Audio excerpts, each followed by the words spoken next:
If you jump on and have a yarn with us, Dunc is going to get a tattoo of your face on his lower back and do a Magic Mike dance for a retirement village if you come through with the goods. So if that tickles your fancy like it does mine, fucking let's go, buddy. What's up, you bunch of beauties? This is Matt from the bottom end of Canada, near Quebec, the shitty part. If you're hearing this in your ear hole, you're listening to two beauties, Jay and Dunc, on Not For Radio. Welcome to the podcast. You little beauty. Oh, you little beauty! You little beauty. That is great stuff. I fucking love Quebec City is like shit from movies. Like they built this big, it's like a fucking big fort around it. It's awesome. What?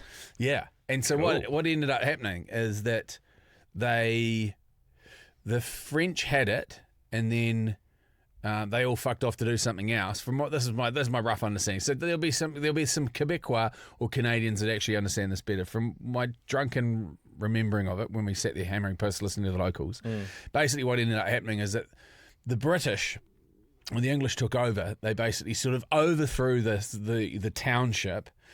Because it was a big trading area for, like pelts and fucking whatever else it was. And so they fucking got on the piss for 3 days. And then the French all came back and just found them all hammered and basically just booted them all out again. And that's how they took it over, and that's how it became Quebec and French speaking.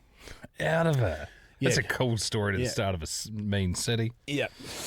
This is a war story from my hometown. Speaking of hometowns. Hang on, first a little bit of admin. Yes. Happy Friday. Yes. Welcome to the podcast. I'm Dunc, that's Jay. This podcast contains some swearing. Yeah. On the podcast today, a couple of cracking war stories. We've got some of your audio messages on the sniper line. You can send them through to us. There's a link in the show notes. It's the link tree. Click on that. Send us a yarn. Fire it through. You could be winning one of our Not For Radio Country trucker caps. And you would have seen us talk about these individuals, flat white or fuck off. This great. We managed to catch up with a couple of the masterminds behind it. Really interesting chat. Really, really funny guys. Thoroughly enjoyed what it is that they're doing, and look forward to seeing the next iteration of what it is that they're doing. Attention, snipers! Gear up and hold your positions.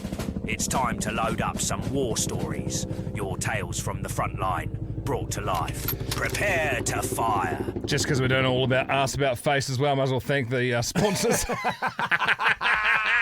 Which is also from my hometown. Yeah, episode brought to you by Classic Builders. They've been building homes in New Zealand for over 30 years. Pretty straightforward, pretty good at it. War story number one, Jay. Yes, this is from Memphis in Tauranga, which is ironic. What?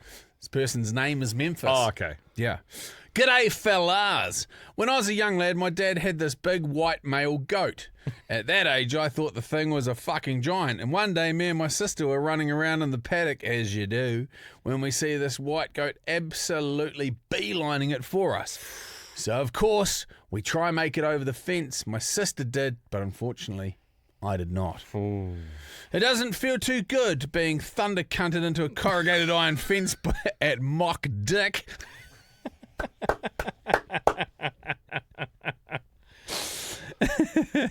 So just reading between the lines on that one, if you didn't pick it up, the goat smashed him into a corrugated iron fence.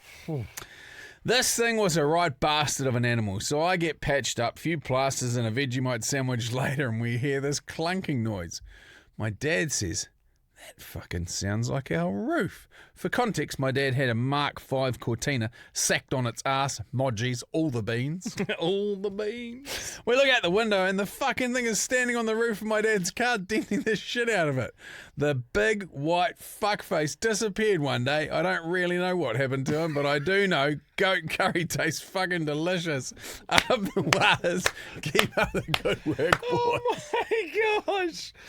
Far out. How's that photo of that goat I took the other week at the Massive. downtown? It was like an art marketing day at the local beach. Goat horse. It was like almost at nipple height. Its head would have been, and it was wearing a top hat. And I was like, how many mushrooms have I had today? Turns out micro and macro dosing are two different things. Yeah, very confusing. They need to sound slightly different. And completely unrelated news. Have we got a couple of voice memos, or do you want to play the flat white or fuck off, lads? No, we'll do the sniper line. Here we go. This one here is from, don't know, we'll find out. Hey, this is Michael Smith. I'm using my real name because there's so many of us. John Smith. I can still stay anonymous. Anyway, when my son was about 18 months old, I was watching a football game, and I get really into my football games. Haven't been a coach. And he comes running in and hands me a little cherry tomato. He goes, "Here, Daddy, got you a cherry tomato." He hands it to me. I eat it. And he keeps running back and forth with tomato after tomato. After about 20 of these, he says, "Here, Daddy, cleaned you another one." And suddenly the word "cleaned" stuck out to me. So I got up out of my chair, followed him down the hall, past the kitchen, into the bathroom, and here he is with the box of tomatoes, the lid up on the toilet seat, the scrub brush in one hand, a tomato in another, and he's dipping the brush in the water and scrubbing the little tomato with it. And he looks up at me with the biggest smile and he says, "Here, Daddy, cleaned you another one." Outstanding. Needless to say, I don't eat cherry tomatoes anymore. Yeah, great message. Shit, that is brutal. We'll go up against this one. Hello, fellas. It's Connor here from the UK. Hey, mate. So I'll tell you this little, more of a war story, I guess. So I'm a chef, and I was working in a big hotel, and we had a big function on, and there was like a load of pork in the oven, and I pulled the tray out, and it was like a fucking fat tsunami, and it's gone all up my arm. I had like 3rd-degree burns. So got a tea towel, wrapped it up, and I just got on with it, got on with the rest of the service, got to the end of it, and my chef was like, "What's that on your arm?" And I was like, "No, don't worry about it." And he was like, "No, what the fuck is it?" So I showed him my arm, and then he was like, "You need to get yourself to the fucking hospital." So I went to the fucking hospital, and I had 2nd-degree burns on both my arms. But hey, just got on with it, Fuck, he's awesome. Oh, we're going with toilet tomatoes? Or we're going to go with fucking just going on with it, See, I love them all, This is like asking to pick your favourite kid. Fucking just having, like, kids helping you out and scrubbing tomatoes with a toilet brush is fucking grim. Oh, when you think about where that toilet brush has been. fucking Yeah, we'll go grim. that one. We'll get them Yeah. Congrats, mate. Cheers to Country Trucker Caps. You got yourself a Not For Radio hat. Money can't buy at the moment. Oh, Jesus. Just one quick message here before we get into the flat white of fuck off, lads. So, my son was late for nursery today. That's because his father had to pull over because Jay was talking about a punk rock concert where someone had to... Fuck. Ugh. Oh, fuck. I'm going to go as well. Yep. Thanks, Jay. Fuck. What was that one? That's the guy that was. Fuck, I can't even recount the It was tale. the entire pint of lung butter that the guy chopped. Fuck That's me. right. Whew. Tough. All right, let's get into the flat white of fuck off, lads. What an absolute honour and a privilege. After standing them up at 1:30 in the morning, they've decided to jump back on with us, Charlie and Will from Flat White or Fuck Off. Welcome to Not For Radio. How are, lads? Hi guys.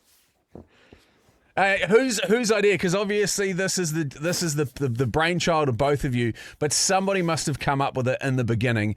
Who kind of led the charge and who decided that Flat White or Fuck Off was going to be a good idea? Well, it actually started from it's a guy called Rory Sutherland, and he's this marketing genius, and he basically made a joke on a podcast about a coffee shop that would just sell flat whites, and it was called Flat White or Fuck Off.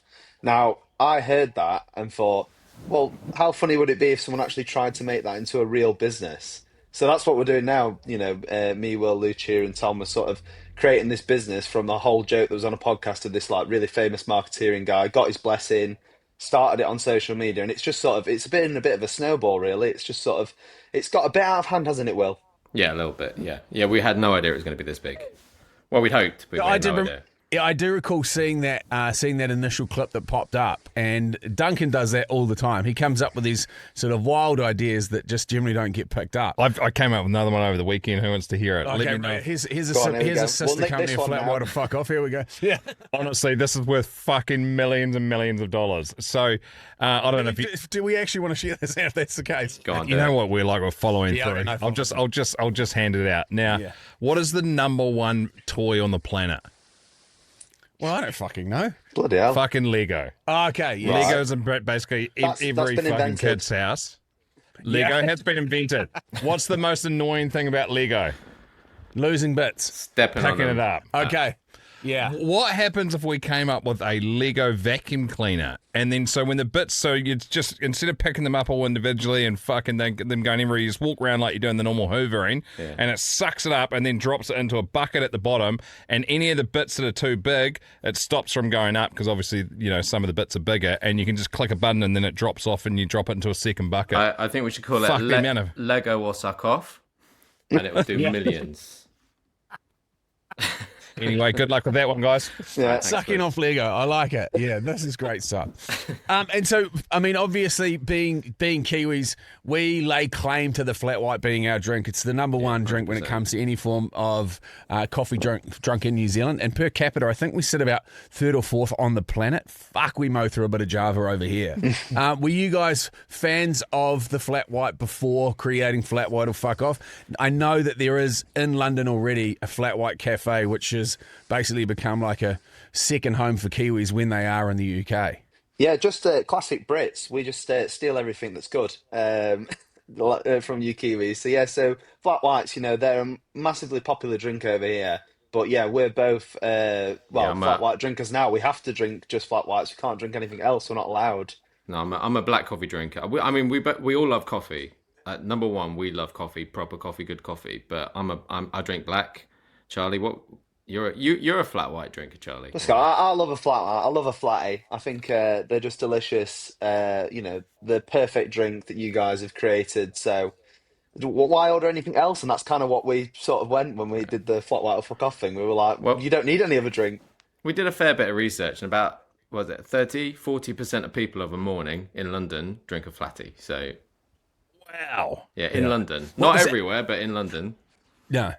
And so that's about the same in terms of checking out our census profile. That's about how many Kiwis are in London. So that would probably marry up. There's quite a few that head up there to send money back because the South Pacific peso, once it gets changed from your currency, is like fucking rolling around like Scrooge McDuck.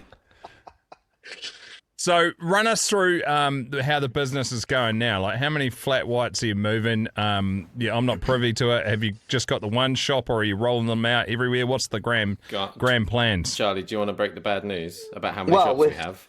Well, we have zero. We have zero shops. So we makes sense. We've done 1 day of trading. So we did a pop up end of Jan. We did it. Tottenham Court Road. It was like this massive pop-up place, massive LED screens. Like, we really wanted to, because again, there's no coffee shop in the world that's really been produced like this, just selling flat whites. So we just thought, let's make a bit of a scene on the coffee side of things and do this pop-up and see if people actually turn up. You know, at the end of the day, we could have done all this and our mums just turned up and no one else. So we're so glad that we managed to sell 1,500 coffees on the day, flat whites, rolling them out, getting them out there. Super fast. We could give someone a flat in 30 seconds, which, you know, the average wait time for a London cafe is normally about 5 minutes to 10 minutes, depending on whether people are ordering, you know, bloody iced drinks, black coffees, matcha, all that shit. We don't do any of that here. So yeah, it was an interesting experiment. It's gone really well, and now we're just about to do sort of the end of the month with Puma. We're going to be at the London Marathon at the finish line at their pop-up. Serving flat whites, so it's going pretty well today. I just wanted to post a stupid brand concept on online and not do anything with it. It's sort of exploded. It's the second time you're going to be selling coffees. You're teeing up with one of the biggest shoe brands on the planet. Some people just go, "Are you sure it's going to be a thing?" I'm like, "It seems to be going all right, you know. I think I'll keep doing it for a bit longer, see how it goes." So what is the model? Obviously now, like a variable cost structure where you're not really investing in bricks and mortar, and it's almost anti-normal business or anti-traditional business. There's another great coffee store in Japan which is run by people that have like Asperger's or something, and they dress in a bear suit and just pass it out a hole in a smashed wall or something. Like, it seems to be that everyone's getting away from the traditional turn up, and in a world where everyone wants everything the way that they want it and exactly how they want it, and they're not willing to have it any other way, this flies in the face of everything and maybe a proper cultural change marker. I mean, possibly. We'll see. I mean, the big plan, and Charlie can back me up, is we were going to be wearing bear suits, swearing at people, serving our flat whites. What we had a big destination up front, which was our pop-up at Tottenham Court Road, and that was a singular focus. That's where we were going. And then when we hit it, we were like, oh shit, what's next? So behind the scenes, we've been trying to work out what next is. Like, is this going to work as a long-term business proposition? So that's what we've been doing the last few months, is trying to figure out where it's going to be, bricks and mortar space, serving coffees as fast as we possibly can to the highest possible standards, because you can't do one thing, do it really shit, and expect people to show up week on week. You do one sale, you've sold one thing. You repeat business, you've got customers. And that's what we're trying to build towards, is a sustainable model where we have customers. But whilst we're doing that, we're trying to figure out what are those little things that we can do in between that keep building the brand and keep people interested, and also allows us that time to develop that perfect flat white. We did a fair bit of research, and about, 40% of people of a morning in London drink a flatty. So what's the process at the moment? Because you want to automate it and have it, without it being roboticized necessarily, there still needs to be the human touch to it. So you've got the best practitioners, the best baristas, and the best ingredients to make the best product. Because like you said, if you do one thing, you've got to do it fucking well, because otherwise you'll have the flat white and then get told to fuck off. Well, then the people will fuck off. It all starts with our Kiwi friend Thomas de Garnham of Fireheart Coffee, based here in London, who make or roast our beans. So that's where it all began, is working out what the best bean was for a flat white. And you can't just make flat whites with any old coffee. It needs to be the perfect bean, the perfect blend for the perfect flat white. Then there's all the science behind it, the temperature of the milk, the size of the bubbles and your microfoam, all of that sort of stuff, the perfect size, which is a 6 ounce. And then, as you say, you've got to optimize that process. So it can't just be the long form, but then you can't roboticize it and automate it. So we're trying to balance that whole, you've got to have personality, you've got to have people, but you've also got to make them super fucking quickly. So we've worked out a process. We're not going to give it away just yet, but we do have a plan for serving them as fast as possible and still telling people to fuck off if they order anything else. The business model is definitely, though, fuck about and find out a lot of the time, to be honest. I'm not going to lie to you. It's, we didn't know each other before we started this business. We're all complete strangers. I think the fourth or fifth time we met, we were doing the pop-up together. In real life. So it's like, don't take any business advice from us, because we're absolutely mental. Like, we just sort of go and see what happens. That's not in our investor pitch deck, by the way, when we're going out to serious business people. Yes, 100%. Give us your money, but don't take business advice from us. This is a once in a lifetime sort of thing. Mulling it over during the chat. I think the thing that appeals to me the most about it is there is a million decisions that you need to make in a day, and how nice to have one of those taken off. There's no wiggle room there when you turn up to the pop-up or to the shop, whatever it ends up being. You know exactly what you're getting. It's like why when you go to McDonald's now, you look on the screen and they don't have the prices up there, and they've just got their 5 hero burgers or whatever. It just, instead of having the million different things they actually have on their menu, it's just like it's comforting to know you go, wow, that's not on my plate today. You got to fucking decide what you're wearing, and that's why I think this is going to work. I love it. And there's a fuckload of people in the UK. You'll be fine. It's taking away that paralysis through analysis, isn't it? Yeah. And it takes the pressure off us as well, because if people are coming to us, we know what they like, we know what they want, and they're going to get it. How nice is it when somebody comes up? Because, obviously there's a certain amount of stress, and probably a huge amount of stress, when somebody comes up and just tests the theory. Or have you just, out of sheer frustration, told someone to fuck off, even when they did ask for a flat white? And then you can probably back out of that and go, oh, sorry, I was got into a little bit of a routine there. 3 people before you asked for a matcha latte. It was muscle memory. It's every barista's dream to tell people to fuck off, okay? And the baristas that we get absolutely love it. They get too into it sometimes.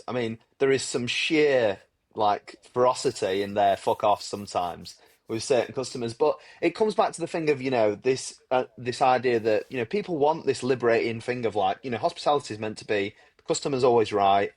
You try and please as much as possible. And hospitality workers get some absolute shit thrown at them, like ridiculous, what people sometimes treat them like, people wearing headphones, not really saying hello or good morning, all that stuff we say fuck off to. No, listen, you come here, there's signs everywhere that tell you, even at the pop-up, we had these massive like 10-foot LED screens that had flat white or fuck off. And people still came and ordered like black coffees or lattes, or I think we had one person that asked for matcha, It's mental. You just go, no, the fuck off is deserved once you get to that front of the queue. My favorite of the pop up, my favorite interaction was the police showed up and we're like, oh fuck, this is going to be one of those public order things. We're all going to get arrested, but still content. But no, they loved it. They were asking for I want a cappuccino, fuck off. We want a matcha, fuck off. And then they all got their flat white. Yeah, it was the loudest fuck off of the day, wasn't it? It was the loudest. Yeah. Appreciate your time. Obviously, it's the middle of the night over there, and we wish you all the very best of luck. Best of luck with the London Marathon Puma pop-up. That's unreal as well. And we've given you a couple of nuggets there. So I'm assuming next time we chat to you, between the Lego vacuum and the toasted sandwich, or fuck off, you guys will be multi-millionaires. So enjoy rolling around in all your money. Oh, fingers crossed. Yeah, I'm looking forward to the next conversation where you're trying to talk through diamond grills and gold teeth. But we look forward to it nonetheless. Oh, cheers, guys. Really appreciate it. I'm going to bed now. This is Ben here from the Isle of Man.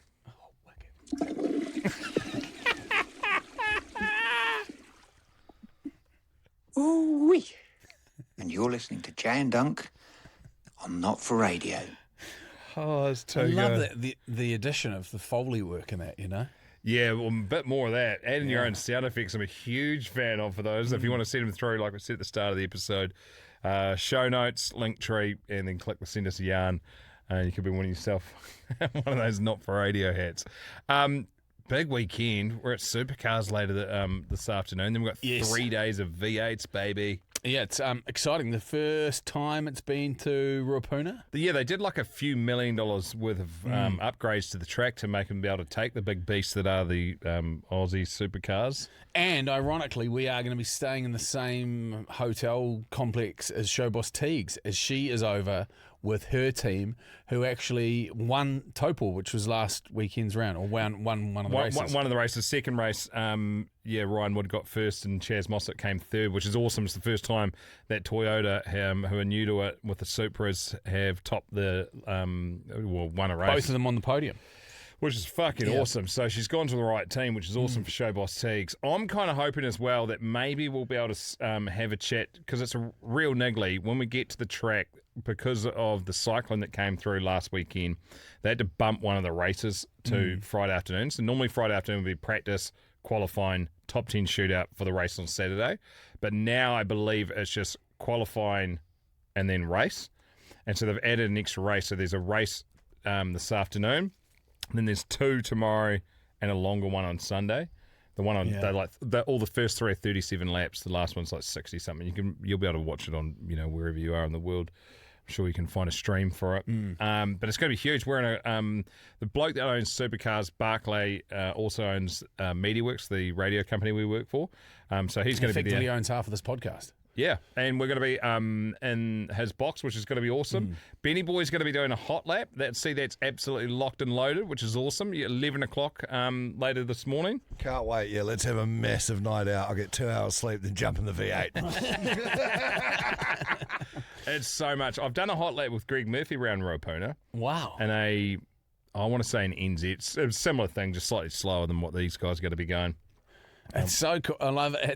It's the exact same car, because you know how sometimes they go, we've got a hot lap car that we just get the ass thrashed off it by, the drivers for media appearances and whatever it is. This is the cars that they race in. They put another seat in, and then they just fucking feed it. To be honest, I did a hot lap once at Pukekohe, which is now closed, and I was in a Porsche Cayenne or some sort of SUV. It was the safety car for the weekend. That thing fucking hauled ass, and it had oversized brakes on it, so they were just getting to the end of the straight, doing well over 200 and just jamming the anchors on and getting it round. And I was like, ugh, I just have it. We were lining up to do them, and then up would pull a supercar, and then every now and then people would have to jump in the safety car, and I fucking got the safety car so off it. And then the thing was actually really mean. It was super fun. Yeah, I think I had a Jamie 1 Cup hot lap of the Red Bull car. Sick. Yeah, which was wicked. Yeah, we were supposed to go be down in Queenstown yesterday, but couldn't quite make it work. Doing some hot lap with the Red Bull drivers. Yeah. The other thing we'll talk about this on the radio show this afternoon as well, but I reckon we should be trying to buy some old parts from the V8s. You know how Showboss Teagues has clutches and shit hanging in her bedroom because she's that much of a fan? Or like stripped wheel nuts and that sort of thing. Oh, let's go bigger. So if someone crashes, try and get the bonnet or a fucking bumper, and we'll try and drag that through the plane on the way home. I was going to say, sweet. But then we could give it away on the radio show on Monday. Fucking awesome. Someone, do you know how hard it is to send a hat anywhere, let alone a fucking bonnet? I'm sure there's plenty of people listening to this podcast right now that know it must be hard because I paid $50 shipping to the UK for one of our hats. Aware. So, that's sort of the plan for the next couple of days. We're there for 3 days, but follow The Rock Drive on Instagram, which is our radio show, and the idea is, and Maya's coming down as well, our stories are just going to be like a bunch of full stops across the top of the screen. Going to try and take you on the journey with us. So you can tell the excitement levels for her are just going through the roof. I was reading she's got a good digital plan together. How do we read over that? She's done more work than all of us put together on her digital plan. Did you read that, Jay? Absolutely not. You should know that. I'm not a details guy. Have you ever read a plan? Yeah. Just keep it broad, open for years. Just give me the intro, the outro, and say fucking action. And I will deliver like the postman, which is now none of them because they're all unemployed. Do you know, I know this is first world problems, but I'm hoping that I can top my experience at the corporate box at the Warriors the other week, where I was watching. I didn't realise that watching league could get any better. I was drinking a free beer and low and slow pork belly burnt ends, and I was like, "This is fucking living." Another time I had it, and I was eating KFC at Forsyth Bar Stadium, watching the Highlanders play a rugby game, and I was sitting in the stand with a bucket of chicken. I was like, "Fuck, this is maxing, eh? This is pretty good. This is leveling up." So I just want to see if I can sort of, find a version of that in the box this weekend at the Supercars. I reckon seeing if you can just finish a vessel in the time it takes someone to do a hot lap while you're in the passenger seat, that would be epic. You can't go spill it. They're like $700,000, $1.5 million cars. You can't go and spill a pint through one. Why don't you just fucking chop your piss and you don't spill anything? Mind you, the driver's pissing them. Yeah. In long races, maybe not in the weekend, but Bathurst, they definitely piss them. Imagine in those Bathurst races where you jumping out and jumping into your co-driver's piss. They've got a little cushion, so they pull the cushion out. It's kind of like if you live in an apartment, you've got a cat, and you've got one of those weird little kitty litter cushions. Depends. Yeah, it's just a nappy cushion. It's just sitting in your own piss, just dissolving your ass. Imagine how tricky it would be, because it happens. Like if you get the shits or whatever, and you're racing Bathurst, which is the biggest race of the season for these V8s. And then you're like, I have to go. But how? And you would, because you just carry on racing. You want to put your team in the best position. You're not going to pull over for a shit in the middle of the great race. Imagine how hard it would be to concentrate. You're like going down Conroe and like a hairpin corner at the end. You're like, bah, shitting yourself like as you feel it filling up and you're trying to remember when to brake and stuff. Like it would be so tricky. That would have happened. Yeah, totally. Like you're not telling anybody if it happens, but you're going ducking out and getting suit number 2 on. Yeah, I've never been caught in a surf comp needing to take a shit, but I definitely. Oh, that's tricky. Tricky in a wetsuit. Yeah, well, yeah. Oh, definitely tricky in a wetsuit, but most comps are in summer, so you're in boardies, but you shake it out, the monkey tail. Yeah, I punched one out in the surf lineup before. Just after a real big night, just feeling real dusty. How do you do it? Not in a competition. Actually, this is just taking an aqua shit. Yeah. Just an aqua poop. You just climb off the board, get yourself submerged, get yourself naked, hope you don't lose your wetsuit and go for your life. Okay, so you are completely taking the wetsuit off. Yeah. Well, we peel it down to below your butt cheeks and you just hover yourself over the board like... what's her name did on Titanic on the door. I don't think she was taking a dump, though. Yeah. She was just a shit person, didn't let him on. Yeah, on that note as well, just you might know who it is, but a 4-time world longboard champion followed us on Not For Radio a couple of days back. Forget who the name was. Taylor Jensen. Does that ring a bell? Yes, might have been. Taylor Jensen is a a person who I idolise. I first saw him surfing. This is just You follow him? Yeah, a bit of a backstory. So Taylor Jensen's one of those athletes. So he's American. So he could have been. He basically got scholarships for basketball, baseball, American football, fucking you name it, and chose surfing. Amazing. And he is easily one of the greatest longboarders of all time, and he is married to it's Nava Jensen now, but was Nava Young, who is Nat Young's daughter, who was, prior to him, one of the greatest longboarders of all time. And he is consistently pushing the envelope for what longboard surfing and surfing in general is. The bloke fucking rips. I first saw him when he came out for Oxbow event, which was at Raglan, and he was 18 at the time, surfing against Joel Tudor, which is arguably one of the bigger names in longboard surfing, and was just, in my opinion, just fucking lighting the place up, and got knocked out to him, and I couldn't believe it. I was like, the injustice of it all. And then ended up surfing with them in a couple of events when they'd come over. There's a big, I think it might have been like a three-star event in New Zealand, which was part of a longboard tour that would count towards international ratings. And so he'd come out, met him, became mates, and now when we went over to his parents are in San Diego in Del Mar, and when we were over there, he lent me a bunch of his boards to borrow, and I love this TJ Pro model he's got. So that is now the board that I surf, is one of his that he sent me. Wow. Yeah. Oh, so there is a little wee tie in there. Yeah, he's fuck. If you want to have your mind blown, because everyone's like, longboarding. Yeah, my dad's got a longboard. He's 140 kilos and barely fucking stands up. I know what longboarding is. You don't know fuck all about longboarding until you see Taylor Jensen surf a longboard. Okay, one last thing. We're not going to do a war story to finish off because the episode's already been quite long. Actually, in the show notes, I'm going to put Taylor Jensen's Instagram account so you can see the bloke surf. He fucking rips. And he's a unit. Like, he's a big fucker. It might have even been ice hockey or something. He's like, the bloke's like 6'6". Ask him if he's taking pea protein. That's all. I've been taking a bit of that. I'm not a huge fucker yet. Many old pea protein. Hey, he's funny story. During COVID, he was living in Costa Rica, and I was like, "How's COVID for you?" He goes, "The biggest fucking problem that we had during COVID was monkeys stealing our shit out of our house." They had this fucking monkey taser, awesome shack, and he goes, "We'd come back, and they'd be like, fuck, they're back," and they just fucking grab shit and fuck like off. Jumanji. Yeah, it was. Now, on the subject of people following us, you might have missed a couple of weeks ago, Channing Tatum followed Not For Radio. And, Maya's mouth just dropped over. Did you not know that? Oh, funny, So Dunc slid into his DMs with a voice memo. A couple of Fridays back and just got the left on scene. So I reckon it's your turn, Jay. So he saw it.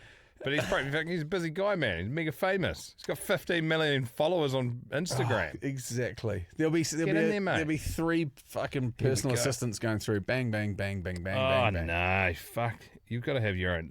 What do you reckon they're running a shadow account? No, well, they just have people running his shit. Yeah, all right. Time for you to fucking pest them, let's say. He's probably got back to us. Your turn. We'll just keep going until we get him on. Oh, the voice memo's disappeared. You can't see it, but I did send him one. Gutted. No, here's your one here. Oh, yeah. Can we play it? Don't fuck. Just send him another one. No, I want to play it just so everyone can hear it. Hey, man, can I give you a wristy? Jay and Dunc here from the Not For Radio podcast. It has been brought to our attention that you now follow fucking this account, which is outstanding. We would bloody love to get you on the podcast for a chat. You will probably be way too fucking busy for that, but I'm sure our listeners would love to hear from Picked it like a broken nose. you and just do a random, lighthearted, absolute bullshit talking chat that we, in the style that we do on the podcast. Hope you're well, mates. Chat soon, hopefully. Have a great weekend. There you go. So that's right. So this is how you get it done. G'day, Channing. I can see that you saw the message that Dunc sent you and went, fuck that, and understandably so. Have I got a deal for you today? If you jump on and have a yarn with us, Dunc is going to get a tattoo of your face on his lower back and do a Magic Mike dance for a retirement village if you come through with the goods. So if that tickles your fancy like it does mine, fucking let's go, buddy. Send that through. That's good, because one thing, he probably hasn't listened to many episodes. One thing he will find out about us, a lot of hot air, no follow through. So we'll get the interview and won't fucking hold up our end of the bargain. bare minimum, if we get them on, the tattoo's a little bit of an extreme. But you have to dress as Magic Mike and go to a retirement village and do a strip dance. They're too horny, those old people at retirement villages. I'll be too much for them. Just as general consensus, obviously this isn't a dictatorship. This is a democracy that we're running here and Not For Radio. If you would like to see Dunc do that in the event that Channing Tatum does have a chat with us, just let us know by sliding into the Not For Radio DMs. It's probably one of your worst ideas, if I'm being completely honest with you. I don't know if you've noticed, we don't do any wacky stuff. But you as Magic Mike dancing a genuine pony or some shit would fucking make my year. Not that I've ever done stripped like tease dancing or anything like that, but have you ever done a sexy dance for Dixie? Fuck no. No way. No way. What I have started doing, which I fucking get a laugh out of the boys, and so one morning they're all sitting at the breakfast bar, and they were like, I don't know how it came up. It must be just in my jocks or something, serve them up breakfast, and they're like, oh, they sometimes get me to flex my pecs and make my boobs move because Mum can't do it, and so they always get me to do it. And then Frank looked at me and goes, 6'7" with his hands. And I was like, fuck, I don't know what I'm going to do. Lean over, put the titties in my hand and go, 6'7". And they're all howling with laughter. So that's a bit of a fan favourite. That'll make the bloody old ducks slip off their wheelchairs. And then... Sniper Elite episode next Monday. Dunk's going to 6'7" his naked tits on the camera. Fuck, I'm here for it. At least someone is. I'll get my Balinese dog tits out as well. It's like I fucking just fathered 30 litres of illegitimate pups. Gravity titties. Oh, mate. So this is... I've mentioned it before, but I did this Taylor Siraj, went for a drive with Taylor Siraj, and one of my mates, Brad, who's a legend but a miserable fuck, he goes, it's like one of those videos that you see where boy racers take chicks with big tits for a spin and their boobs go up underneath their chin when they go real fast and they jump down. He's like, but you're the chick with the tits. Did Jay say the exact same thing 2 days ago on the podcast? Yeah, I was on Sniper Elite though. He said it on the radio about 4 times as well. So for those that aren't Sniper Elite, just giving you the insight into my tits. Don't give them all the good stuff, mate. They're going to pay for that.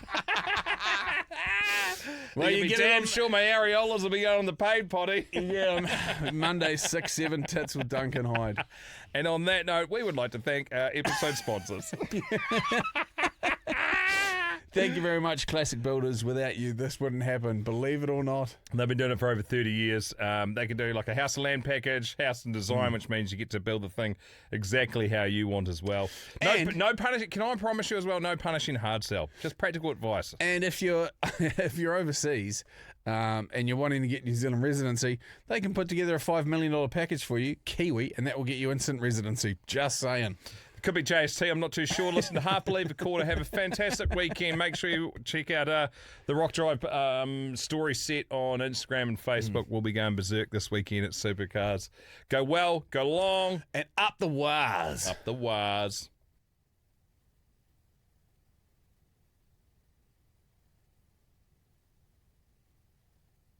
And then Sniper Elite episode next Monday. Dunk's going to 6-7 his naked tits on the camera. Fuck, I'm here for it. At least someone is. I'll get my Balinese dog tits out as well. It's like I fucking just fathered 30 litres of illegitimate pups. And then Sniper Elite episode next Monday. Dunk's going to 6-7 his naked tits on the camera. Fuck, I'm here for it. At least someone is. I'll get my Balinese dog tits out as well. It's like I fucking just fathered 30 litres of illegitimate pups. And then Sniper Elite episode next Monday. Dunk's going to 6-7 his naked tits on the camera. Fuck, I'm here for it. At least someone is. I'll get my Balinese dog tits out as well. It's like I fucking just fathered 30 litres of illegitimate pups.